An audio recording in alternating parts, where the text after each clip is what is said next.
కానీ నిజంగా అంటే ఆ టైంలో అంత మంచి హిట్ ఇచ్చిన తర్వాత ఎవరండి ఏ హీరో మీకు అంటే అవకాశం ఇస్తానని చెప్పి మా మధ్యలో ఆగిపోయినదంటే సినిమా ఏ సినిమా అండి? అంటే ఇప్పుడు నాకు ఇప్పుడు చిరంజీవి గారు అప్పుడు కథ రెడీ చేసుకోమన్నారండి. నేను ఆ ప్రాసెస్లో ఉండగా మళ్ళీ నాకు సురేష్ గారు పిలిచారు.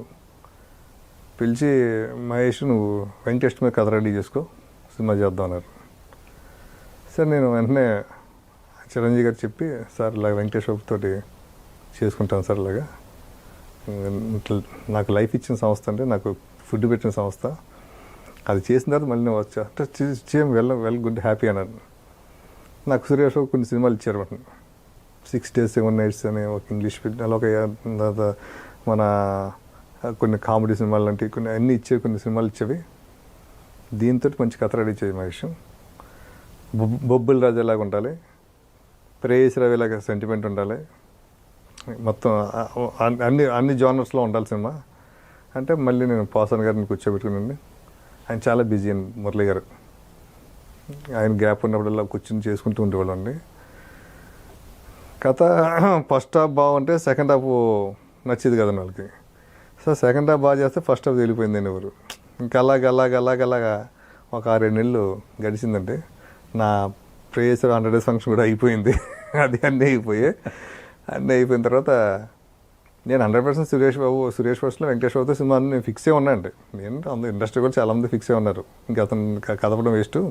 ఇంకా నేను మార్నింగ్ లేచిన దగ్గర నుంచి ఇక్కడికి వచ్చి స్టూడియోలో ఉండి వర్క్ చేసుకుంటూ ఉండేవాడిని. అనుకున్న టైంలో సడన్గా జై మందిరా సినిమా అనౌన్స్ చేశారు శంకర్ గారి. నేను వెంటనే బాబుని అడిగాను, సరే బాబు ఏంటంటే లేదు ఈ కథ అంతా లండన్లో తీస్తున్నాం మహేష్ది, దీనికి ఒక థమ్స్అప్ యాడ్ ప్రమోషన్ కోది, దానికోసం వాళ్ళు పంపిస్తారు, అలాగే మనకి వాళ్ళు థమ్స్అప్ వాళ్ళు మనకి 80 lakhs ఇస్తున్నారు, దాంతో మనకి సినిమా అయిపోద్ది ఆల్మోస్ట్, అది అయిన తర్వాత మనం చేద్దాం, కొంచెం పాయింట్ కూడా ఎమోషన్స్ అయ్యి ఉన్నాయి దాంట్లోనూ, నీ వర్క్ నువ్వు చేసుకో అన్నాను. నాకు అర్థమైపోయిందండి. ఇంకా అదే 5 ఏళ్ళకి 6 నెలలు పట్టొచ్చు, సంవత్సరం పట్టొచ్చు, ఇంకో సంవత్సరం ఇంకా ఖాళీ కూర్చోవాలి. ఆ తర్వాత మళ్ళీ ఆ సురేష్ పర్సన్స్లో ఒక వెంకటేశ్వర సినిమా చేసిన తర్వాత మళ్ళీ వెంటనే సురేష్లో వెంటనే చేయరండి. మళ్ళీ ఇంకో సినిమా బయట ఎక్కడో చేస్తారు వెంకటేష్ బాబు, చేసిన తర్వాత చేస్తారు. వెంకటేశ్వర స్లాట్ కూడా నాకు తెలుసు, నెక్స్ట్ ఆ సినిమా ఈ సినిమా నాకు ఏదైతే అనుకున్నారో అది ఇప్పుడు శంకర్ గారి డైరెక్షన్లో వస్తుంది అని నేను వెనక్కి తిరిగి చూసి నన్ను సంప్రదించిన హీరోలు అందరి దగ్గరికి వెళ్ళానండి, ఇంక్లూడింగ్ చిరంజీవి గారితో అందరి దగ్గరికి వెళ్తే నువ్వు 2 months బిఫోర్ కనిపించుంటే బాగుంటుంది, అలాగుంటే బాగుంటుంది. ఈవెన్ మా శ్రీకాంత్ గారితో సహా, అరే నేను ఇచ్చేసాను మహేష్ 6 months వరకు మనకు టైట్, మరి ఇలాగా రెడీ చేయి, కథ రెడీ చేయి. నాకు ఏం అర్థం కాలేదండి ఒకసారి, అంటే ఇలా కూడా ఉంటుందా అనేసి. ఆ టైంలో శ్రీహరి మా ఇంటికి వచ్చండి, నాకు ఒక అమౌంట్ ఇచ్చి మురళి ఒక లైన్ చెప్పాడు, మా బాబాయ్, నన్ను బాబాయ్ అంటాడు, నాకు బాగా నచ్చింది, నువ్వైతే బాగా తీస్తావు, నువ్వు తప్ప ఇంకెవరో ఆ లైన్ తీయలేడం నా పర్సనల్ ఫీలింగ్, అది అంటే సెంటిమెంట్ సెంటిమెంట్తో యాక్షన్ సినిమాది అని నేను ఓకే అన్నాను. ఏం చేద్దంటే నా దగ్గరికి వచ్చి నన్ను అడుగుతున్నప్పుడు నాకు చాలా ఆనందం వేసిందండి. నేను అడిగిన వాళ్ళు ఎవరో అందరూ కూడా టైం చెప్పారు, 6 నెలలు సంవత్సరం అన్నారు. సరే ఇది చేసినా చూద్దాంలో సినిమా శ్రీహరితో చేసినమాట. అప్పటికి శ్రీహరి పోలీసు, దేవ, సాంబయ్య 3 సినిమాలు చేశాడంటే. గణపతి సెట్లో ఉందండి. నెక్స్ట్ అయోధ్య రామాయణ్, విజయరామరాజు ఒకటి సెట్, అది కూడా సెట్లో ఉందనుకుంటాను. ఈ సినిమా నా తర్వాత విజయరామరాజు అండి. ఈ సినిమా తర్వాత ఒకేసారి శ్రీహరి గారికి రేంజ్ పెరిగిందండి. మంచి సినిమా. అప్పటివరకు ఆయన 20-25 లక్షలు తీసుకుంటల్లా ఒకసారి 70 లక్షలు 80 లక్షలకి వెళ్ళాడండి. ఒక పెద్ద హీరో, పెద్ద రేంజ్, పెద్ద సినిమా, బడ్జెట్ పెట్టి సినిమాలు తీయచ్చు అని చెప్పి అక్కడి నుంచి ఆయన సినిమాలు అన్నీ కూడా అప్పటివరకు 50 లక్షలు 60 లక్షల సినిమాలండి. 30 లక్షల నుంచి 50 లక్షలు, హైయెస్ట్ 50 లక్షలు అండి. అటువంటిది 2 కోట్లు 2.5 కోట్లు. శ్రీహరి గారితో బ్యాక్ టు బ్యాక్ 3 సినిమాలు చేశాడు. అదే ఒక్కడే తర్వాత హనుమంత్ 3 మంచి సినిమాలే. ఏమైందంటే శ్రీహరి గారితో కంటిన్యూ చేయడం కూడా, నేను మంచి సినిమాలు తీశాను దాంట్లో నో డౌట్, అది శ్రీహరి గారికి ప్లస్ అయింది, నాకు బాగుందండి. కానీ నాకు స్టెప్ ఎదగడానికి ఉపయోగపడలేదు సినిమాలు అవి. ఓకే. ఎలాగంటే నాకు ఒక ముద్ర వేస్తారండి. అతను శ్రీహరి సినిమాలు శ్రీహరి సినిమాలు డైరెక్టర్ కనీసండి.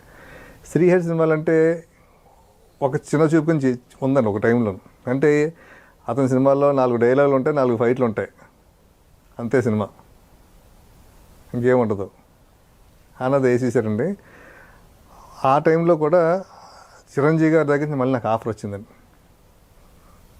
ఒక్కడే సినిమా చేసిన తర్వాత హనుమంతు ఇంకా స్టార్ట్ చేయలేదండి. ఒక్కడే తర్వాత అల్లు అర్జున్ గారి cinema Bunny cinema 100 days function అయిందండి. 100 డేస్ ఫంక్షన్కి రామానాయుడు గారు వన్ ఆఫ్ ది గెస్ట్ అండి, చిరంజీవి గారు గెస్ట్ అండి. అయినప్పుడు వాళ్ళిద్దరు మాట్లాడుకున్నారు. చిరంజీవి గారిని అడిగారు రామానాయుడు గారు, సంఘర్షణ తర్వాత మళ్ళీ నువ్వు నాకు సినిమా చేయలేదు, రాజా అంటారు చిరంజీవి గారిని. రాజా మళ్ళీ ఎప్పుడు చేస్తారు రాజా నాకు సినిమా అంటే, చేద్దాం మీ ఇష్టం, నేను రెడీ, మీరు డిసైడ్ ఏమన్నంటే వాళ్ళు అక్కడికక్కడే ఆ స్టేజ్ మీద మాకు కూర్చుని డైరెక్ట్లు డిసైడ్ చేసుకున్నారు. 2-3 డైరెక్ట్లు అనుకుని చివరికి చిరంజీవి గారు అన్నారండి, మహేష్ ఉన్నాడు కదా ప్రేయస్ రవి డైరెక్టరు, మీకు టచ్లో లేడా అంటే, ఉన్నాడు మహేష్, నాకు బాగా కావాల్సినాడు కదా, మహేష్ నువ్వుతో ప్రొసీడ్ అవుదాం. వెంటనే నాయుడు గారు నాకు నెక్స్ట్ డే మార్నింగ్ ఫోన్ చేశారండి. నేను ఊర్లో వెళ్ళిన, ఎక్కడ గానగాపూర్లో ఉన్నాను, పారాయణ చేసుకుంటున్నాను. పోయి నాకు ఒక సినిమా అయిపోయిన తర్వాత ఒక 10 రోజులు ఉన్నాను, ఇంట్లో ఉన్నాను. అప్పటికి ఒక్కడే రిలీజ్ అయ్యి 1 వీక్ ఎంత అయిందండి. బయటికి వెళ్ళిపోయి రిలాక్స్గా బుక్స్ చదువుకుంటుంటాను, గుళ్ళు గోపురాలకి వెళ్తుంటాను, వేరే చోట కూడా వెళ్ళను, చదువుకొని పారాయణ చదువుకుంటున్నా. అయిపోయింది. నేను రేపు నెక్స్ట్ డే బయలుదేరుతానుగా నాయుడు గారికి ఫోన్ చేశారు. ఏమో ఎక్కడ ఉన్నావు, సినిమా ఏంటి అని. సో ఇక్కడ ఉన్నాను. సరే రేపు ఎప్పుడు వస్తున్నాను, రేపు ఈవినింగ్ వస్తున్నాను అని. సార్ డైరెక్ట్గా రాగా నా దగ్గర నీతో విషయం చెప్పాలని. సరే అలాగే అన్నా అండి. కానీ నేను వచ్చి డైరెక్ట్గా ఆయన దగ్గరికి వెళ్ళకపోయాను. ఏంటంటే అప్పటికి ఒక్కడే రిలీజ్ అయ్యి 10 రోజులు అంత అయింది. మళ్ళీ మధ్యలో ఒక ప్రెస్ మీట్ అయింది, ప్రెస్ మీట్ కూడా అటెండ్ కాలేదండి.